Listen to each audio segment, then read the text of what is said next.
Continuing our study of the beautiful way, I'd just like to note again what in our last lesson we began with. What's that text in 1 John 3:2? When he shall appear, we shall be what? Like him. Now, why is that verse of particular interest to you and me? That's all. We're the ones that he's going to appear to, is that right? Unto them that look for him shall he appear. The second time, Hebrews 9:28. We're those. In fact, that's where we get our name, Adventist. That's it. We are expecting the personal appearing of Jesus in our time. These eyes shall behold him. But when he comes, he's going to find us in what condition? Like him. Not getting ready, but ready. Like him. And we found in our last lesson that we become like him by what? Beholding.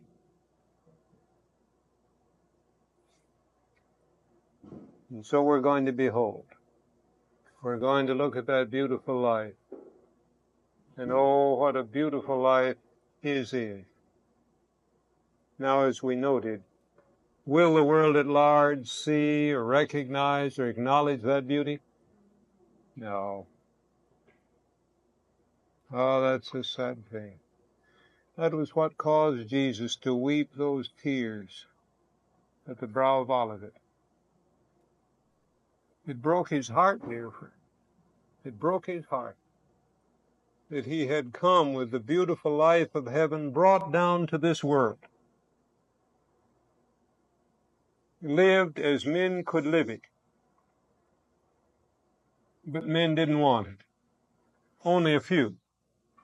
Thank God, some did.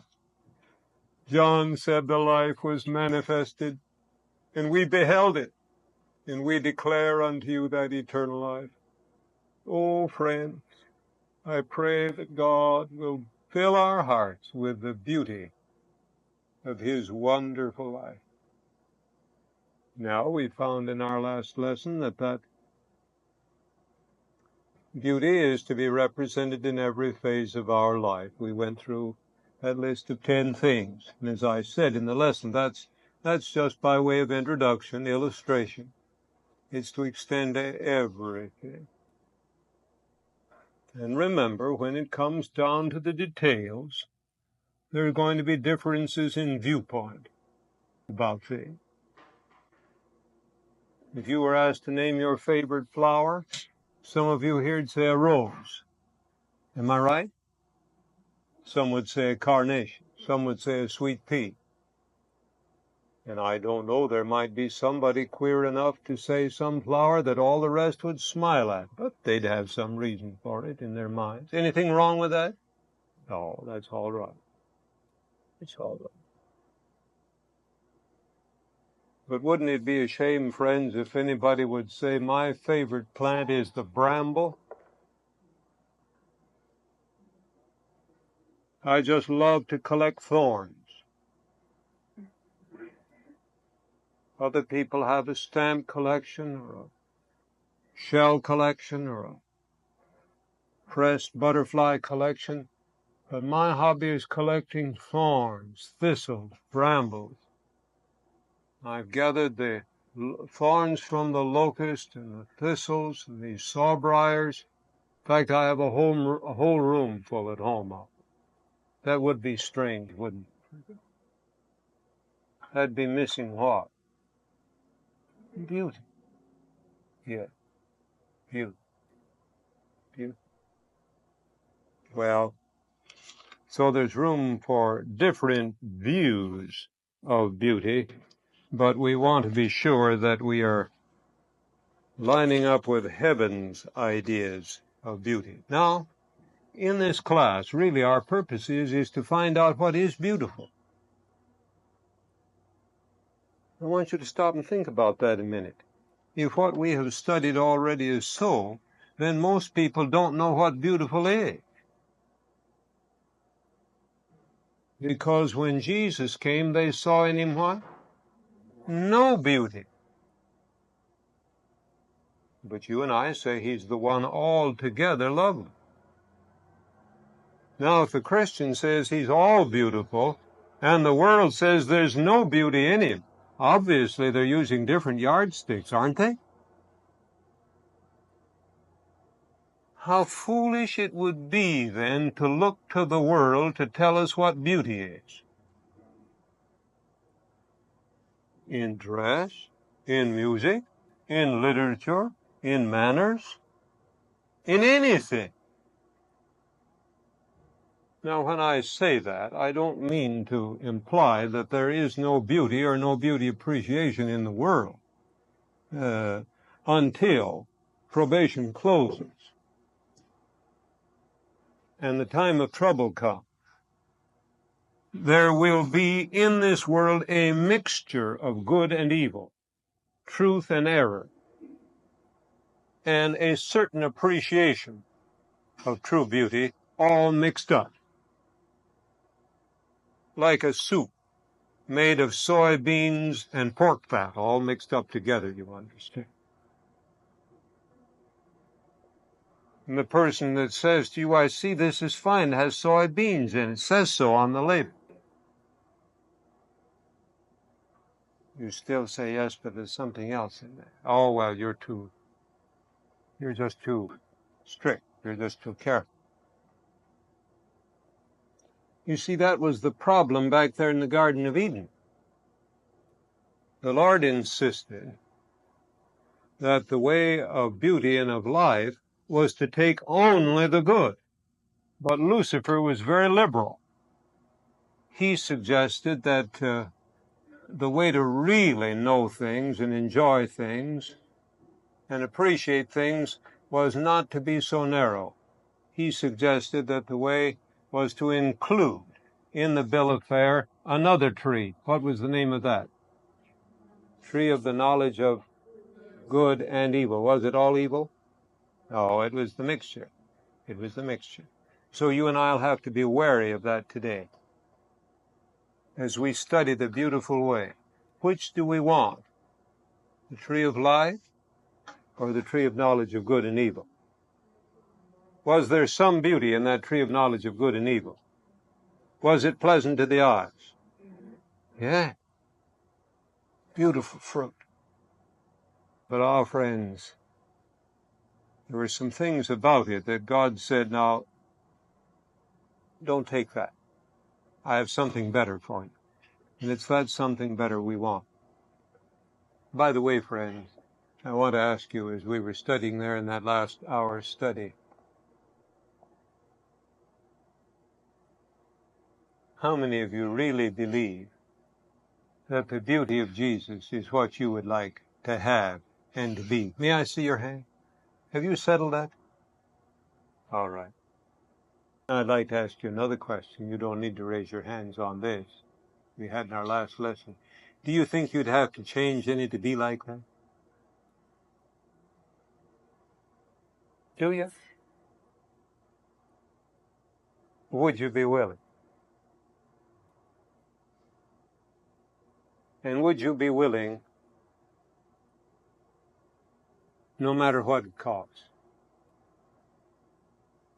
Now, remember, sometime in the next 2 weeks, you're going to face up to whether you really mean it or not. I rather think that it could be possible that everybody in this class will have that opportunity. I've been studying this subject a number of years and have taught this class many times. But I expect that the Lord's going to bring me to something in this class, and He's going to say to me, well, now, are you willing for your life to be changed on that point or on this point? And, oh, friends, I want to be ready and willing and say, yes, Lord, change me. What do you say? And, friends, I plead with you, enter into this class with that expectation. Expect that you're going to be changed. Now, when I say that, I don't mean that you're to take what somebody else says, whether it's me or anybody else. Oh, no. We're going to take the testimony of Jesus. But if either through the Word or the direct appeals of the Spirit, Jesus comes to you and says, "Dear one, here's something I'd like to change to make you more beautiful. Beautiful in your life, beautiful in your countenance, beautiful in your character, beautiful in your dress, beautiful in any other phase of life." I say, when Jesus comes to do that, say, "Yes, Lord." And the quicker the better. The sooner the better. Shall we tell him that? All the way along. But remember, now I want you to turn to Romans, the 12th chapter, and the 2nd verse.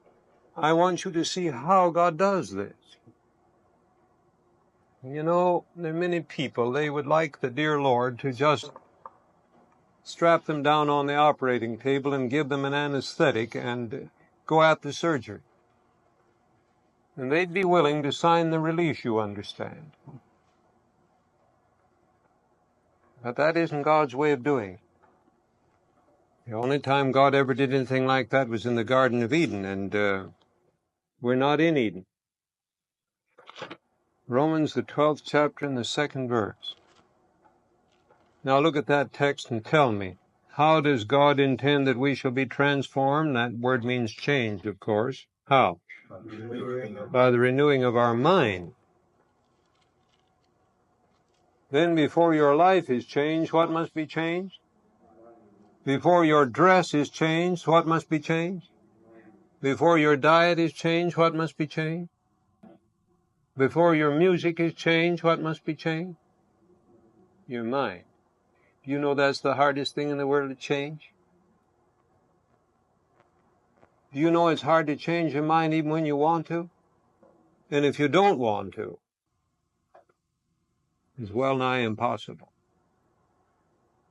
And so I warn you, friends, it's possible to sit through these classes and not get changed very much. That's very possible. Judas succeeded in it 1900 years ago. It's a sad thing that the closer we are to the most brilliant light, the darker our minds become unless we're willing to be changed as the light comes into the mind and soul. So God will bless us as we let our minds be changed.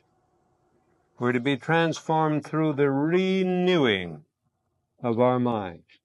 I'm glad God has arranged that, aren't you? Now let's go, please, to Ministry of Healing 292. 292. What is it we're studying in this class? What's the name of the class? The Beautiful Way. We're going to study what beauty is, how you measure beauty, how you know whether something's beautiful or not. In the world, it's just a matter of getting some authority to agree with you. And what's beautiful today is outlandish tomorrow. But here is the definition. Ministry of Healing 292, the last sentence on the page. And I'd like to have you memorize this sentence, because it's one of the key statements in this whole class. What's the first word of this last sentence? God. What's the fourth word? Author. God is the author. Author of what? All beauty. What does author mean? He made it. It comes from Him. Anything that's really beautiful owes its origin to whom? To God. That's right. Let's read the sentence together. God is the author of all beauty, and only as we conform to His ideal shall we approach the standard of true beauty. I wonder why it says of true beauty. What's the opposite of true? False. What's another opposite? I think I heard it. What? Counterfeit. That's right. Counterfeit. How much is a genuine $100 bill worth? How much is a counterfeit $100 bill worth? What? It ought to be worth a little, shouldn't it? No, it's not worth anything. It's not worth the paper it's written on, if somebody wants it for a souvenir.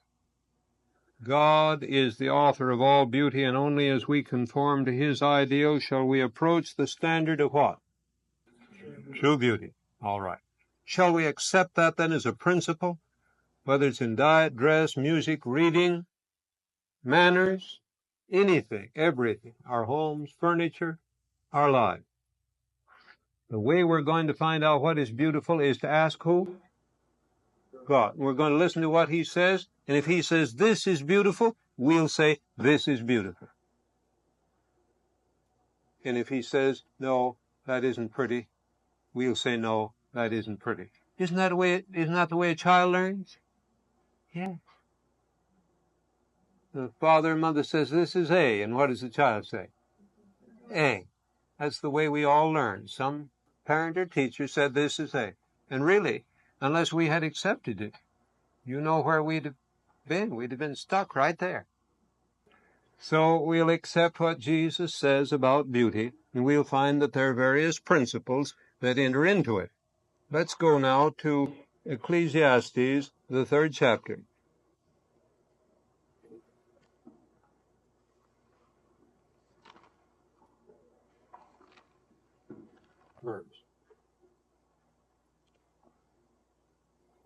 He hath made everything what?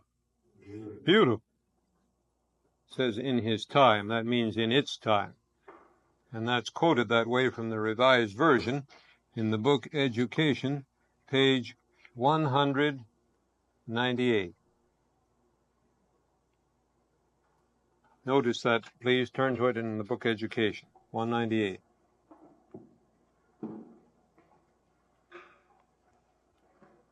He hath made everything, what? Beautiful in its time. I wish you'd learn that line. He hath made everything beautiful in its time. That's Ecclesiastes 3:11, first part, Revised Version. Would you say it with me? He hath made everything beautiful in its time. Now, if that's so, how shall we account for all these ugly things in the world today, even in nature? The monstrosities, both of animals and plants, the thorns, the briar. Do we charge God with those? No. What did Jesus say in the parable of the wheat and tares? Who sowed the tares? An enemy hath done this. Just put down in your notes Matthew 13:27 and 28. And let me read this interesting comment on this in volume 6, 186. You'll want this for your notes. One of those wonderful examples of how the spirit of prophecy magnifies and illuminates the Bible and nature. The same God who guides the planets works in the fruit orchard and in the vegetable garden. He never made a thorn, a thistle, or a tare. Volume 6, 186. God never made a thorn, a thistle, or a tare. These are Satan's work, the result of degeneration introduced by him among the precious things. Who's to blame for the thorns and thistles? Satan. Somebody says, well, can Satan create? Can he? No, but he can pervert. There's a difference. He can't take a clod of dirt and make any plant out of it, even a thorn. He can't do that. But he can take a plant that God has made beautiful and he can make it ugly. He can take an animal or a bird that God has made beautiful and he can make it ugly. He twists, perverts. Now I wonder, friends, just stop on that a minute. If that's so, and you can see it is from what I read, what in nature do you think that Satan is most interested in twisting? Man. Isn't that right? Because man is made in the image of God. And I'd like you to meditate on that. There's some very literal twisting that's being done today in various ways. All sorts of perversions, changing the bodies and the minds and the souls of men. Let's beware of it. God has made everything beautiful. Now, there's another thing that I want to notice in this verse. What are those last three words? In its time. Why does the wise man add that? God has made everything beautiful. When? In its time. Is there an appropriateness to true beauty? Notice the first verse. Read that with me. To everything there is a season and a time to every purpose under the heaven. So God has made everything beautiful in its time, and there is a time for everything. Would you rather have watermelons in the summertime, or would you rather have them for New Year?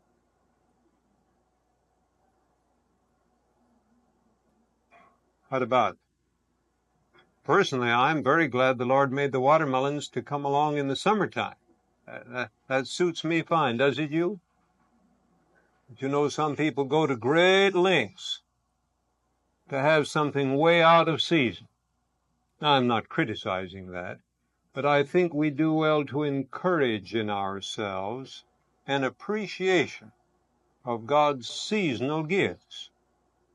I know we can preserve some things to enjoy other times. I say I'm not trying to criticize that. But the pitiful thing is when people get so far that way is that the only time they're interested in something is when it's out of season. There are more people like that than you might imagine. When everything gets common, they're not interested in it. Must be something very unusual and out of season. Let's cultivate an enjoyment in the day-by-day provision that God makes, not only for food, but for beauty. I like the way this hymn puts it here. Number 94 in your hymnal. All beautiful, the march of days as seasons come and go. The hand that shaped the rose hath wrought the crystal of the snow. Is the snow crystal beautiful? Why, yes. The lace makers in Switzerland, they tell me, get their new patterns from the new snowflakes that fall each winter, because they're never two alike. Never two patterns alike.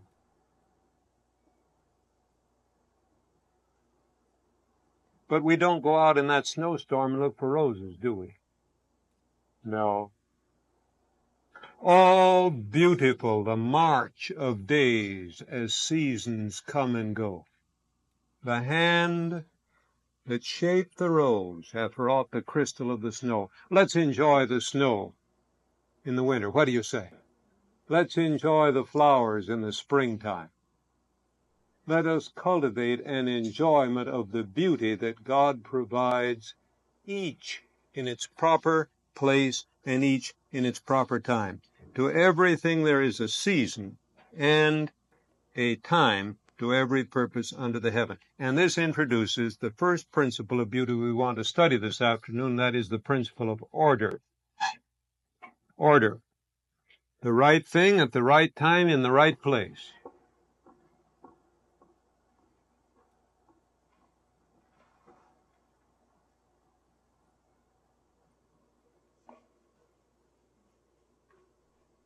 Counsels on Health, page 101.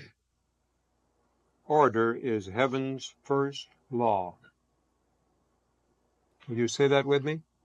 Order is heaven's first law. So the first thing we want to study about beauty is order. A place for everything and everything in its place, a time for everything and everything on time. Do you like it that way? Are you sure you do?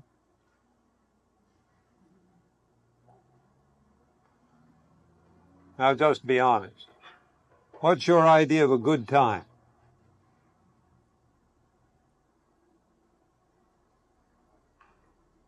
Do you like bells?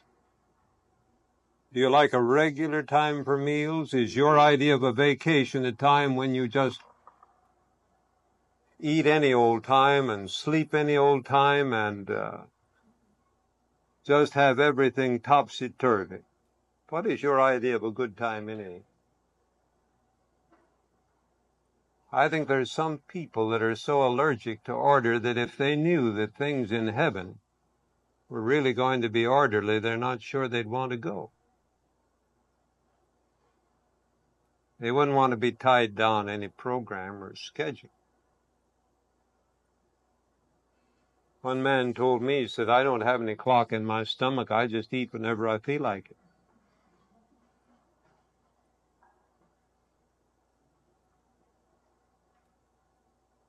Now, do you love order?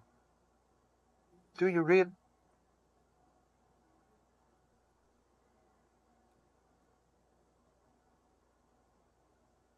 Now, I told you some of us might come to some place somewhere in these 2 weeks where to be just like the Master's beautiful plan would mean certain changes in us.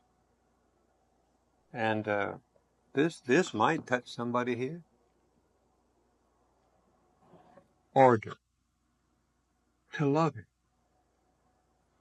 To really enjoy order. You know, the dear Lord knew that some of us weren't born that way. But thank God we can learn it. Volume 1, 649.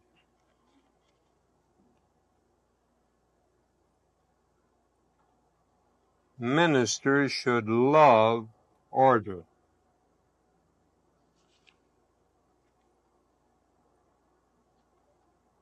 What's to be our attitude toward order? Love it. Really enjoy it. Now I'll give you another little test. And if I need to apologize for this, you tell me.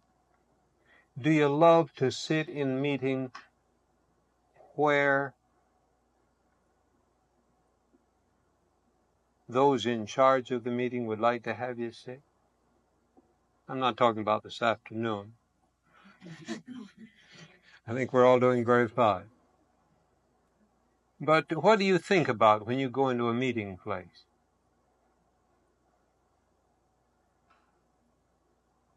Back in the days of Israel, the Lord had it outlined just where everybody was to march and everybody was to camp. Is that right?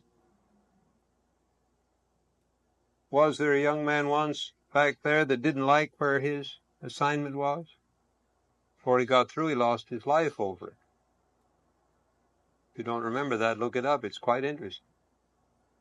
Read this chapter in Volume 1 that I selected this piece of a sentence from. Very meaningful. Believe me, dear ones, before we get through with the preparation for the time of trouble, we're going to love order so much that we'll move in exact order like a company of soldiers. That's early writing, 271. And it won't be because some sergeant is barking at us either. It'll be because we what? Love order. Love order. Oh, what a wonderful thing. Now let's think of some of the ways in which we are to apply this principle of order as an ingredient of beauty. Take this one in the book Child Guidance, page 110. And this is order as applied to our homes. It's a good place to begin. We found in our other lesson that God wants us to have beautiful homes. One of the things that makes a home beautiful is order. Child Guidance 110. Remember that in heaven there is no disorder. and that your home should be a heaven here below.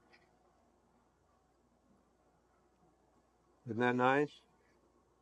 Volume 6, 171.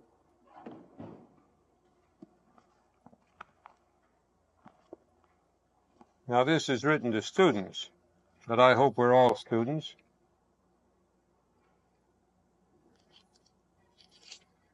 It's talking about our rooms. To each student in the home, I would say, be true to home duties. Discern for yourself. Notice for yourself if all things in your own room are spotless and in order. Who's to examine your room? Each one personally. Then it says that if it's in order and clean, then holy angels, as they pass through the room, will be led to linger because attracted by the prevailing order and cleanliness. Say, folks, I wonder what it would take to attract an angel.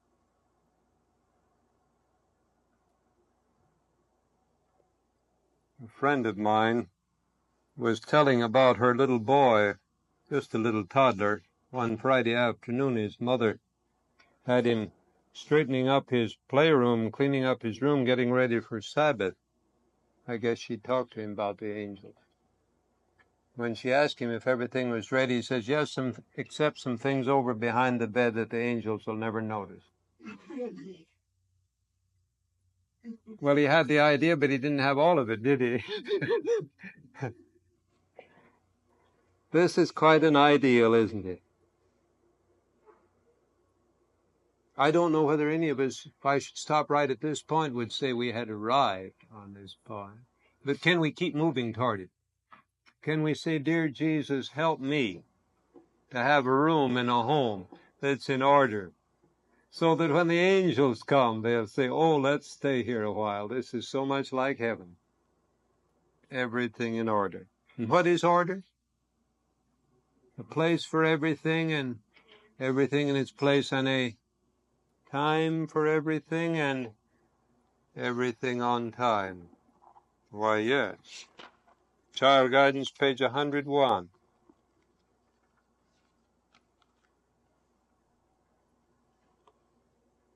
Oh, pardon me. I didn't give you the right book. Just forget that reference. I had already given you counsels on Health 101. Order is heaven's first law. Very well. Now let's think about order and with reference to our time, our daily and weekly schedules. Let's go to Psalm 127. Note the second verse. How practical the Bible is. In this beautiful way that we're learning to walk, very practical. You know, most of us, if we ever find beauty, we're going to find it in our daily lives. Very few of us will ever get to Switzerland.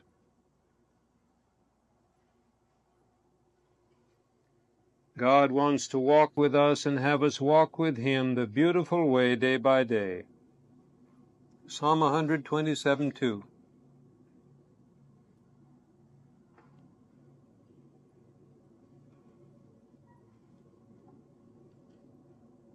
Shall we read this together, please? It is vain for you to rise up early, to sit up late, to eat the bread of sorrows, for so He giveth His beloved sleep. Did you ever hear of a person getting their beauty sleep? Well, this is it. And if you're going to live the beautiful life and have beautiful countenances, remember that God wants to give you what? Sleep. Of course, He can't give it unless you take it. Nobody ever yet could give you a gift unless you take it. Isn't that right? And so He says it's vain to do what? Rise up early and sit up late. Somebody says, well, I thought we were supposed to get up early. Not if you sit up late. That's vain. That's burning the candle at both ends. That won't work. That's not the beautiful way. Oh, somebody says, but Brother Frazee, you don't understand. Well, I don't want to understand if it's going to rob me of God's beautiful way. Do you? It's like when a person has all the reasons for not keeping the Sabbath, and he knows all the texts that show that he doesn't have to keep the Sabbath. Do you want to be convinced by that? Why, no. Because you love what? The Sabbath. Yeah. You're not interested in all the arguments why people don't have to keep the Sabbath. You want to do it because it's God's blessed holy day. So let's not study up on all the reasons why this can't be done.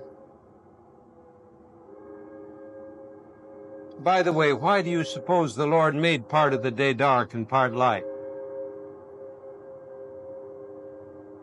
Any reason for that?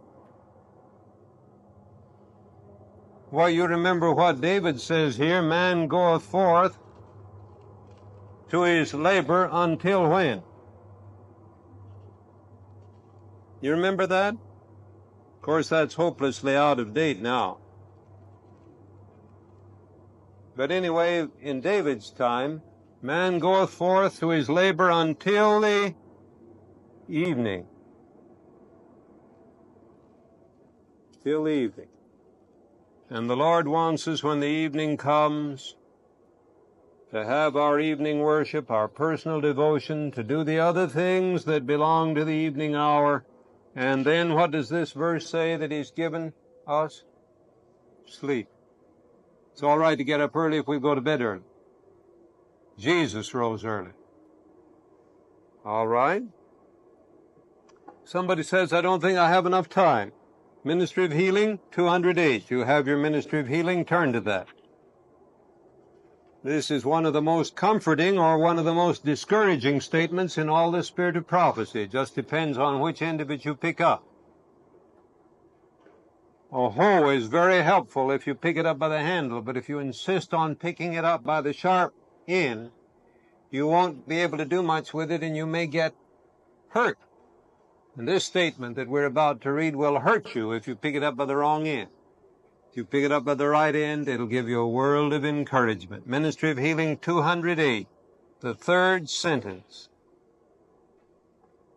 You found it? If every moment were valued and rightly employed, we should have, what are the next three words? Time for everything. Well, that's what Solomon said 3,000 years ago. We read it here, Ecclesiastes 3:1. To everything there is a time. Thank God, friend. Everything's beautiful in its time. Somebody says, well, I just don't see it. Well, I don't either. I accept it by faith, friend. There's a great many things in the Bible and spirit of prophecy that I don't see. I don't see how in the world we're going to get from here to heaven. But I believe it, don't you? Yeah. And I don't see how in the world that this is true, but I believe it with all my heart. And I'm so happy that it's true. There's a time for everything, and if every moment's valued and rightly employed, there'll be time for everything. So let's keep asking Jesus to teach us that beautiful way. And isn't it beautiful? Now, in order to do that, of course, we must seek first what? Kingdom of God and His righteousness, and then there are some other things that it will be added to us. Turn in your hymnals, please, to 160.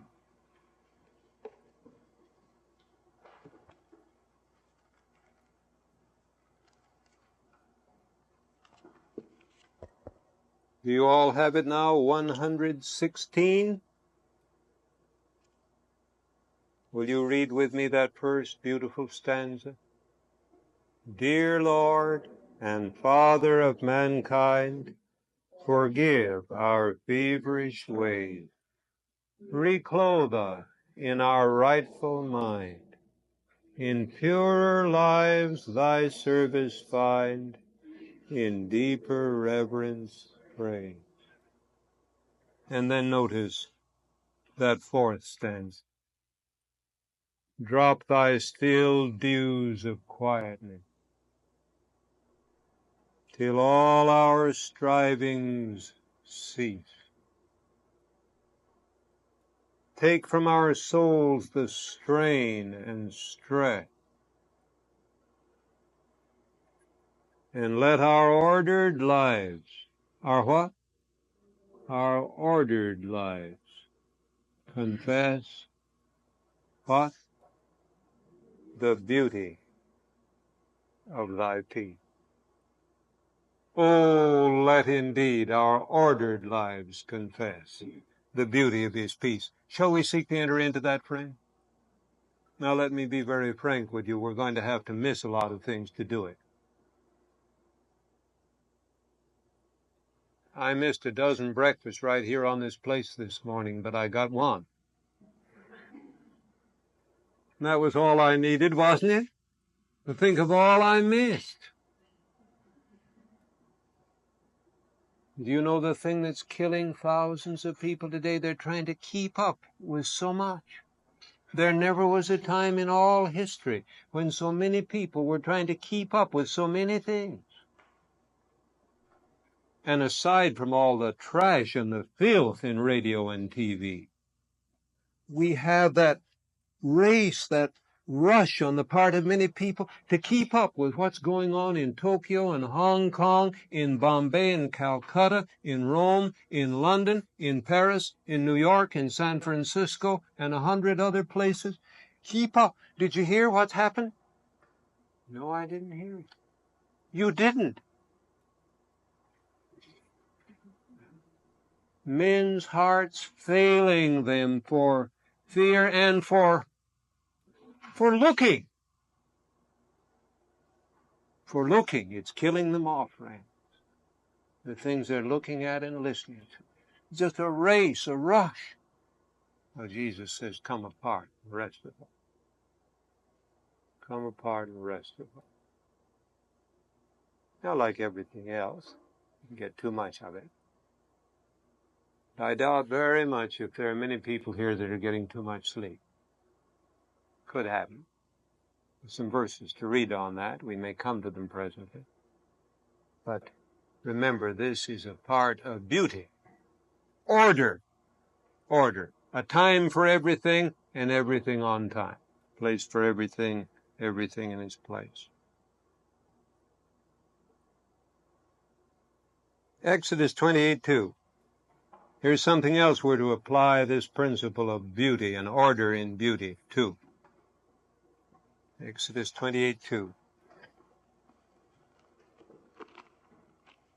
There may be some here this afternoon to whom this will be a new verse, a new thought, that the Bible could have a statement like this, but here it is. Exodus 28:2. What's the last word in the verse? Beauty. That's our word. Beauty, the beautiful way. All right. Let's read it together. And thou shalt make holy garments for Aaron thy brother, for glory and for beauty. Is God interested in our dress being beautiful, or was that just for Aaron? Well, let's find out. Volume 6, page 96. The spirit of prophecy applies this thought, this very statement here, to our dress today. Volume 6, 96. For Christ's sake, whose witnesses we are, we should seek to make the best of our appearance. Could you try saying that with me? For Christ's sake, whose witnesses we are, we should seek to make the best of our appearance. Now, some of us don't have much to start with, but we're to do the best we can with what has been supplied. Is that right?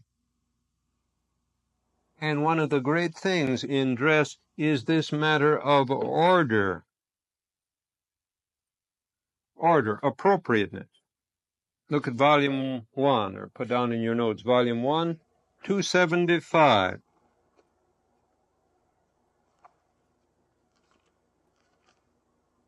When we lose taste for order and neatness in dress, we virtually leave the truth.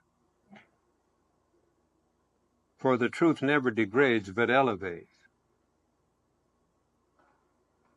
Is that statement in the spirit of prophecy? Yes, that's it. Why, do you know what some people's idea of dress reform is? It's some sloppy, ugly thing, but that isn't dress reform at all. The servant of the Lord speaks about some people who look like that their dresses had just sort of been blown and just lighted on them.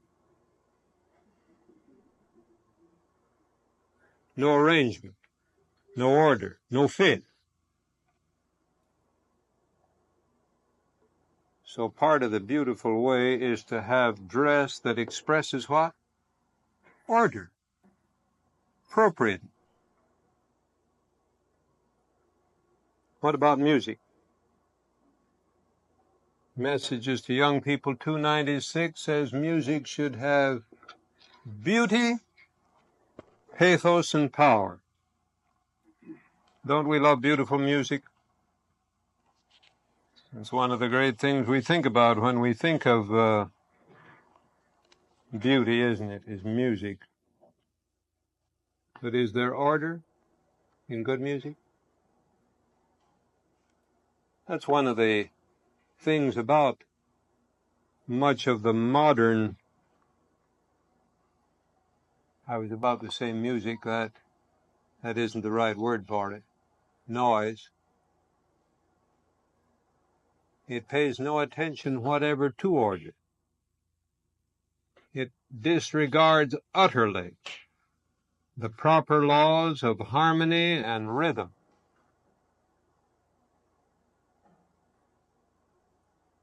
Remember, we were studying a while ago that God's made everything beautiful, but the devil has what? Perverted it, twisted it. That's what's happened to a lot of music. It's been twisted, perverted. Beautiful music will have order in it. It'll conform to proper laws.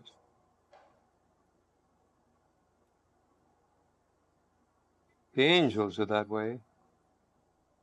Do you know how they have it arranged in heaven so the music is orderly? I was interested to find this in volume 1, 146.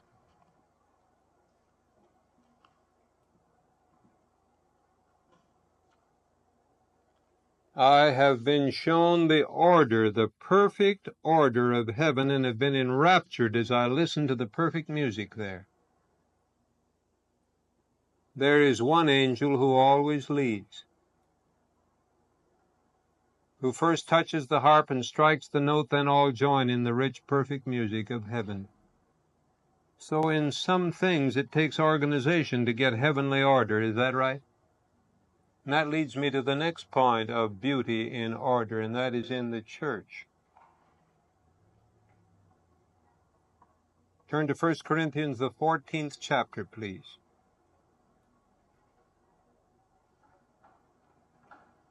Verses 33 and 40. Just as we're to love order in music, love order in our homes, love order in our dress, so we're to love order in the church.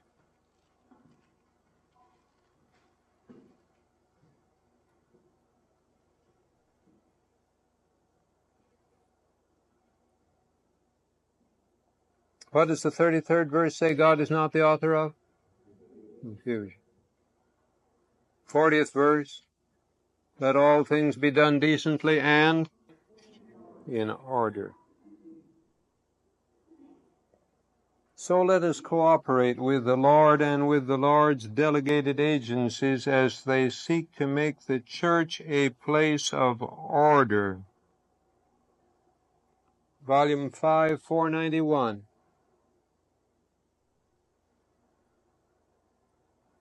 The church is the sanctuary for the congregation. There should be rules in regard to the time, the place, and the manner of worshiping. Nothing that is sacred, nothing that pertains to the worship of God should be treated with carelessness or indifference. Now, in all these studies, we're going to introduce certain principles, make a few applications, and then pass on to other principles. The next principle that I want to study is balance. Turn to Ministry of Healing 292. This principle of order, we could spend all week just studying it in its various ramifications and applications. But this, as we have said, is an introductory course. Ministry of Healing 292.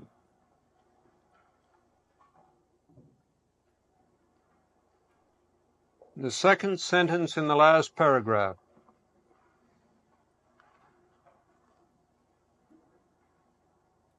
One of the chief elements in physical beauty is what?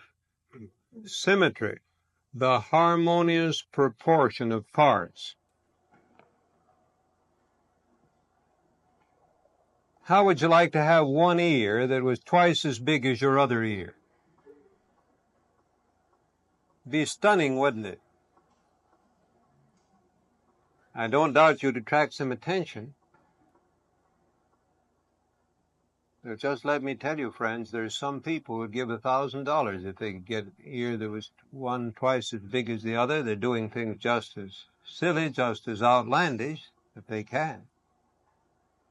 In one of my classes just a few years ago, not very long, right here in this room, I just happened to think of some outlandish example of what a person might do. And I was illustrating. I didn't know that anybody had done it. I said, how do you suppose, how would it be if somebody would find a way to dye eyes? Don't you suppose some people want to do it? And somebody raised a hand and said they've already started. Think of it. Well, so I'm sure some people would like to have an ear twice as big as the other one, because it would do what? Attract attention. But would it be beautiful? No, no. It would be out of proportion.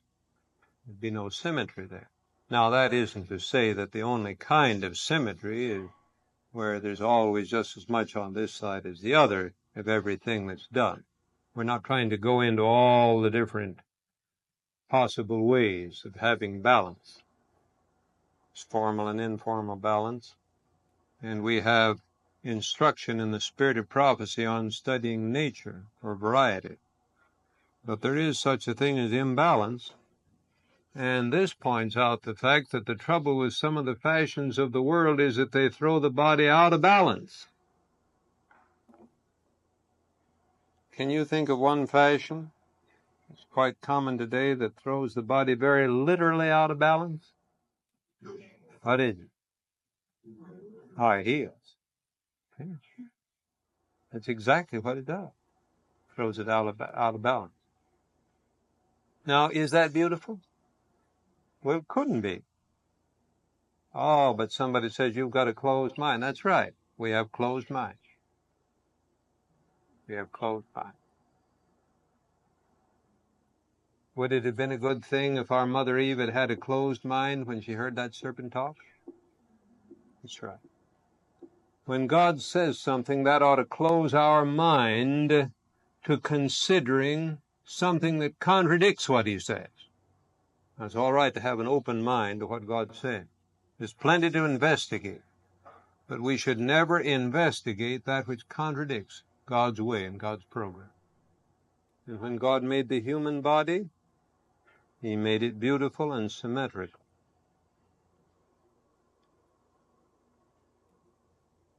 And now this balance enters into everything in life. It enters into our concepts. Let's go to Philippians, the 4th chapter and the 5th verse.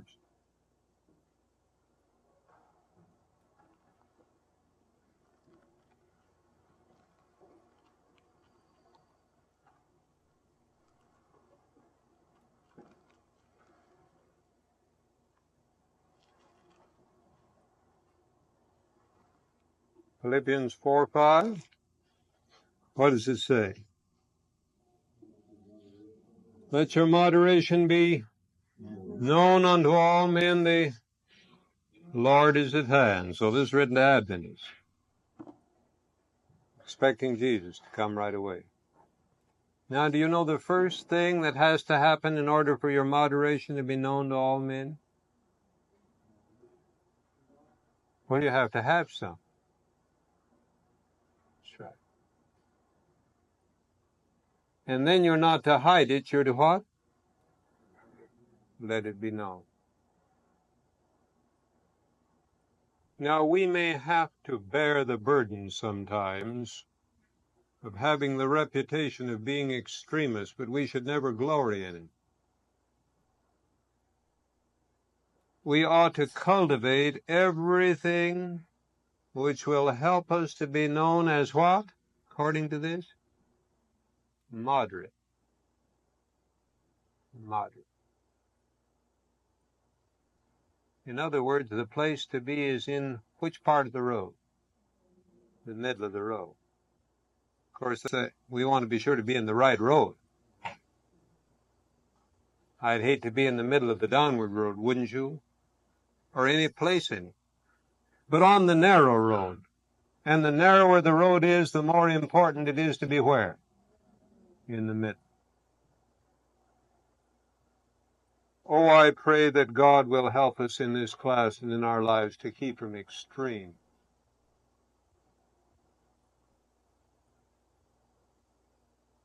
But the only way to keep from extremes is to remember the principle of this verse, to let our moderation be known. Elder Haskell used to say, brethren, remember, it takes at least 3 ropes, each pulling in a different direction, to hold a tent pole straight up.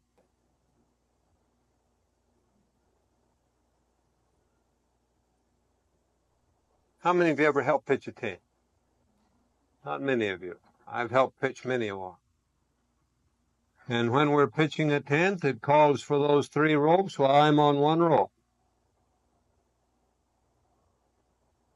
And here's Brother Jones over here. He's on another rope. Brother Smith, he's on the other rope over here. Well, my job is to what? Pull on this rope. But I must be careful not to pull so hard that I pull the tent down, you understand. And I must also remember that Brother Smith and Brother Jones, even though they seem to be pulling against me, is for a good purpose. It's to give us a beautiful tent. Isn't that right? And we need all of us. And so I'm to pull on my rope, but I'm not to try to overbalance them. I'm to balance them. They're to balance me. That's beauty. That's order. That's cooperation. And if we learn that, we'll be prepared for heaven. And before that, we'll be prepared for the loud cry. Some people seem to have the gift of seeing the most extreme meaning in statement. The book Counsels on Diet and Foods, the compilers of it arranged a whole chapter on extreme. You'll find that in page 195. It's worth studying on this. But you say, well, that's just the compiler. Well, let's go back to that. Take this book, Ministry of Healing, that Sister White herself wrote, every line of it. Now we should look at the table of contents here. Now on page 10, health principles. General hygiene, hygiene among the Israelites, dress, diet and health, flesh is food, and then what? Extremes in what? In diet. Extremes in diet. Then Sister White herself, guided by the Spirit, thought that it was worthy of a whole chapter in this book just to warn us against what? Extreme. Did you ever see anybody that thought he was extreme?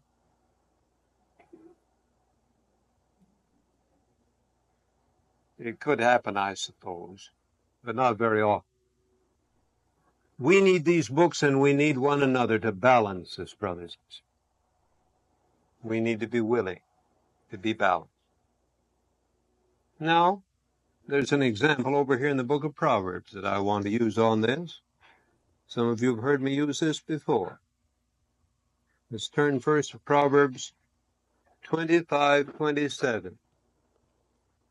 Proverbs 25:27.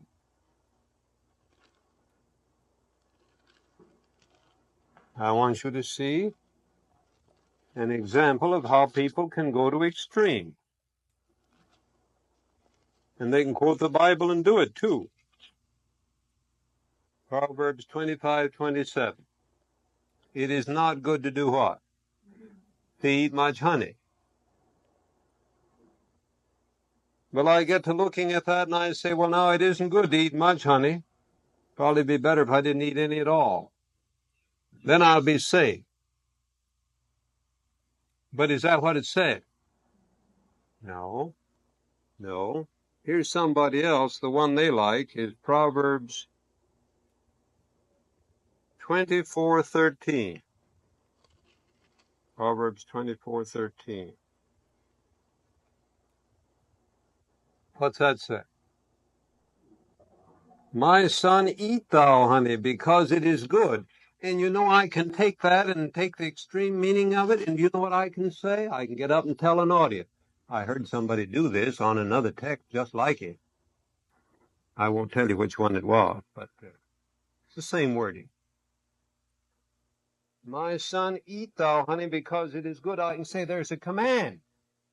God tells you to eat honey. You'd better be doing it.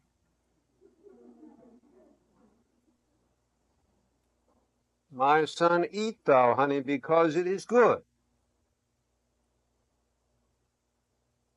All right.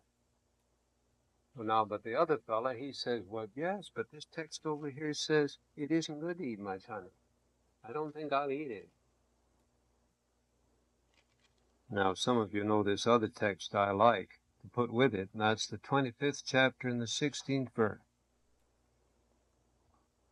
That balances it all up. But we need the other two.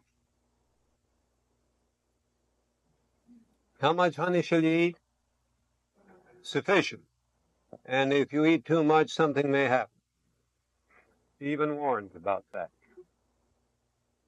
That's right. I saw one man, though, eat a soup plate full once, and he didn't vomit. So I suppose he thought he hadn't had enough yet. And you know, that dear brother, bless his heart, was when I was a boy. And I thought he was a great health reformer, but I learned better as I was. And then he wouldn't touch not one tiny bit of candy. Oh, no. Not one tiny bit of candy. But a whole soup plate full of honey. Well, that was a natural sweet, you understand. But the warning here in the Bible on this subject is a warning about